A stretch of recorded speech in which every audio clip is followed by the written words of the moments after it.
조건문에 대해서 구체적으로 알아보려고 하는데요. 프로그래밍을 하다 보면 상황에 따라서 다르게 동작해야 하는 경우가 아주 많이 발생합니다. 예를 들어 볼까요? 엘리베이터를 한번 생각해 봅시다. 엘리베이터의 13층에만 버튼이 눌러져 있습니다. 엘리베이터가 1층, 2층 올라갑니다. 13층이 아닌 층에서는 그냥 지나가야겠죠. 그리고 13층이 되면 멈춰야 됩니다. 어떻게 프로그래밍 할까요? 또 다른 예를 들어봅니다. 우리는 로봇을 배우니까 로봇의 예를 들어볼까요? 컨베이어 위에 작은 물이 있을 수도 있고 없을 수도 있습니다. 로봇은 컨베이어 끝 위치에 제품이 도착하면 상자에 담아야 합니다. 어떻게 프로그램하면 될까요? 컨베이어 위에 작은 물이 있을 때와 없을 때라는 조건에 따라서 로봇은 다르게 동작해야 합니다. 구체적으로는 작은 물이 있을 때는 집어서 상자에 넣고요. 없을 때는 어떻게 해야 될까요? 계속 기다리는 것도 한 방법일 것입니다. 이러한 상황에 사용할 수 있는 프로그래밍 구조문이 바로 조건문입니다. 조건문을 정의하자면 제시된 불리한 조건식을 평가한 후에 참과 거짓에 따라 다른 동작을 실행하기 위한 프로그래밍 문법이다라고 할 수 있습니다. 대표적으로는 if, else, 스위치 케이스 등이 있고요. 사용하는 방법은 프로그래밍 언어에 따라서 문법적인 차이가 조금씩 있습니다만 내용적으로는 동일합니다. 대표적인 예를 들어보죠. 여기 if else 구조문에 예가 있습니다. 이 그림은 순서도라고 하는데요. 프로그램에서 명령어의 흐름을 그림으로 나타내는 것입니다. 여기에 가장 간단한 형태의 조건식의 순서도가 있습니다. 위쪽에서 화살표를 따라서 하나씩 이해해 나가면 되죠. 제일 위에 시작을 시점으로 화살표를 따라가면 조건식이 있습니다. 조건식이 있고요. 예시 1을 참조해 봅시다. 예시 1을 참조하면 조건식은 엘리베이터에 버튼이 눌러져 있는가가 조건입니다. 눌러진 상태라면 참, 아니면 거짓이 되겠죠. 만약 눌러져 있다면 참 화살표를 따라서 가면 됩니다. 그러면 실행 A를 만나네요. 실행 A는 멈춘다입니다. 그럼 엘리베이터를 멈추면 됩니다.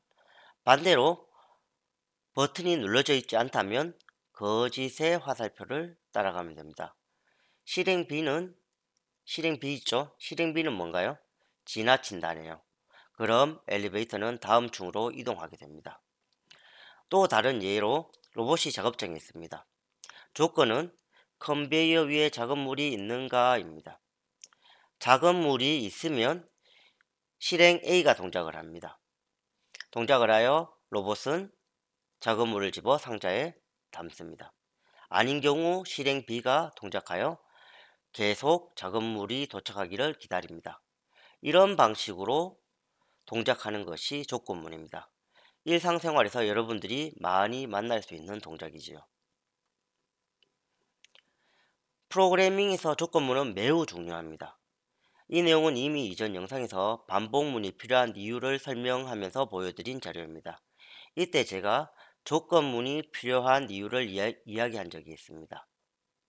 우리가 컴퓨터 언어를 배우는 것은 컴퓨터에게 우리가 하기 싫은 일을 대신하게 만들려고 한다라고 이야기하였습니다.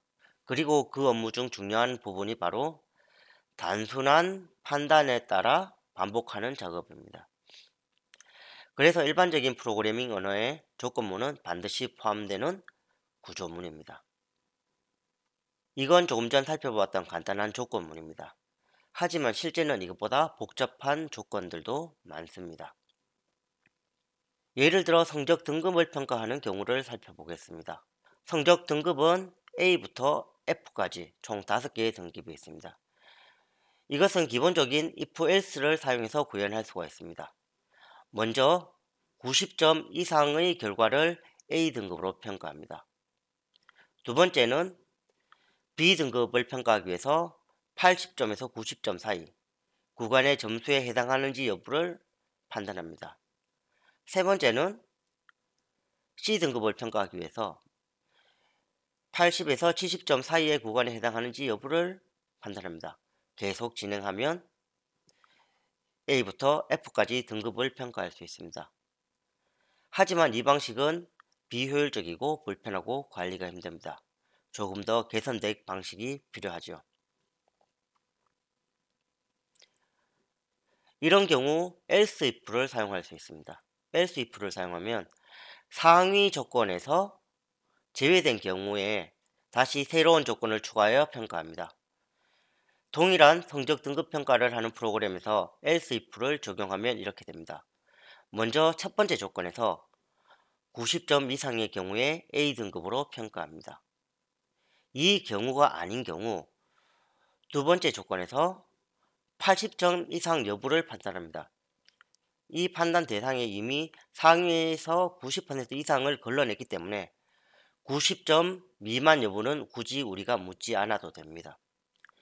다음 경우도 마찬가지로 세 번째 조건인 70점 이상 여부를 판단하면 그 상위 조건에서 이미 80점 이상의 경우가 모두 걸러냈기 때문에 자연스럽게 70점 이상 80점 미만의 점수가 C등급으로 평가가 됩니다. 프로그래밍을 하면 실제 더 직관적이고 편리하게 구현이 가능해짐을 알 수 있습니다. 여기까지가 if, else if, else 조건문의 기본 개념입니다. 하지만 이것이 불편한 경우가 있습니다. 특정 변수 값에 따라 그 실행 내용이 달라지는 조건문도 많이 필요합니다. 이 경우 스위치 케이스 구조문은 매우 편리합니다. 스위치 케이스 구조문은 스위치 대상으로 특정 변수를 선택을 합니다.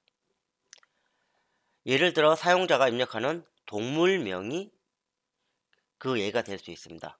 이 경우 사용자가 입력하는 동물명에 따라서 간단히 프로그래밍을 할 수 있습니다. 예를 들어 사용자가 사자라고 입력하면 포유류로 출력하는 식으로 말이죠.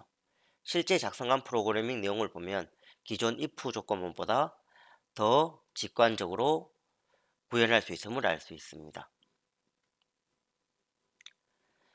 랩뷰에서는 if, else 구조문, 스위치 케이스 구조문이 별도로 구분되어 있지 않습니다. 하지만 부족하지는 않습니다. 이 케이스 구조문을 적절히 이용하면 조금 전 제가 이야기한 모든 조건문을 만들 수 있기 때문입니다. 케이스 구조문은 함수 팔레트에서 구조, 폴더에서 찾을 수 있습니다. 사용 방법은 간단합니다.